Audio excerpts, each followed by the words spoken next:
प्रेम वो सहन है कि पशु भी बोस हो जाते हैं। मधुर संगीत सुनने से गौ भी अधिक दूध देने लगती। मधुर वाणी व्यवहार से पराये भी अपने ही हो जाते हैं।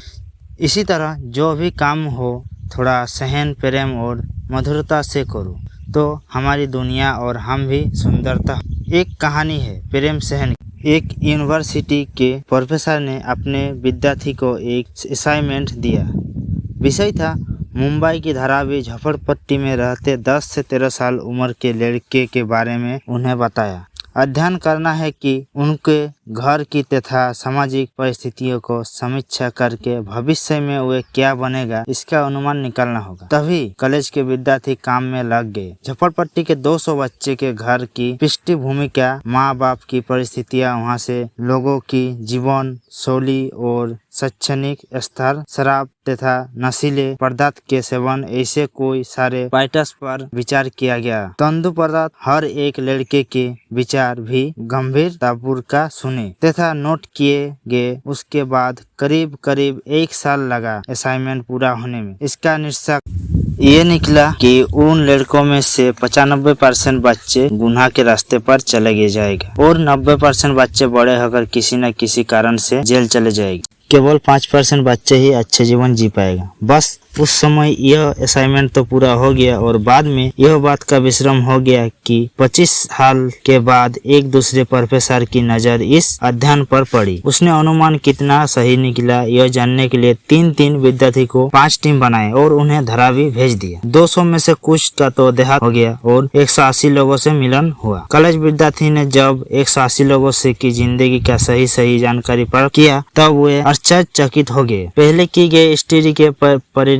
ही परिमाण दिखे और उनमें से केवल 4-5 ही सामान्य मारामारी से थोड़े समय के लिए ही जेल गए थे और बाकी सभी इज्जत के साथ एक सामान्य जिंदगी जी रहे थे और कुछ तो बहुत अच्छी स्थिति में थे। तभी विद्यार्थी ने और उनके प्रोफेसर साहब को बहुत आश्चर्य हुआ कि जहाँ का माहौल गुनाह की ओर ले जाने के लिए उपयुक्त था, वहाँ लोग मेहनत तथा ईमानदारी की जिंदगी पसंद कर रहे। ऐसा कैसे संभव हुआ?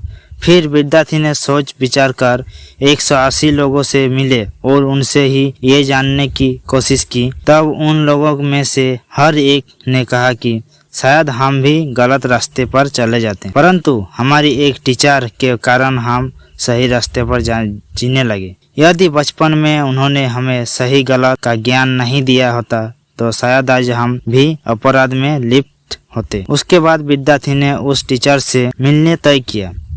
वे स्कूल गए तो मालूम हुआ कि वे तो सेवानिवृत्त हो चुकी है। फिर तलाश करते करते वे उनके घर पहुंचे, उनसे सब बातें बताई और फिर पूछा कि आपने उन लड़कों पर ऐसा क्या चमत्कार किया कि वे एक संभव नागरिक बन गए। टीचर ने सरलता और स्वाभाविक रीति से कहा, और मुझे कोई चमत्कार नहीं आता, मैंने तो मेरी संतानों जैसे ही प्रेम किया, बस इतना ही। और वहाँ ठहाका देकर जोर से हंसने पड़ी। तो दोस्तों देखिए, कहानी में यही सीख मिला है कि प्रेम सहन से जो भी करना है करना पड़ेगा, तभी आप आगे बढ़ जाएगा। अगर आप ईगो से काम करेगा तो कभी आप आगे बढ़ नहीं सकते हैं। और कहानी स्टोरी अगर अच्छा लगे तो लाइक शेयर एंड सब्सक्राइब कर दीजिए। जब भी मैं आप लोग के लिए स्टोरी वीडियो डालूंगा आप लोग के पास नोटिफिकेशन पहुंच जाएगा। तो जय हिंद, वंदे मातरम।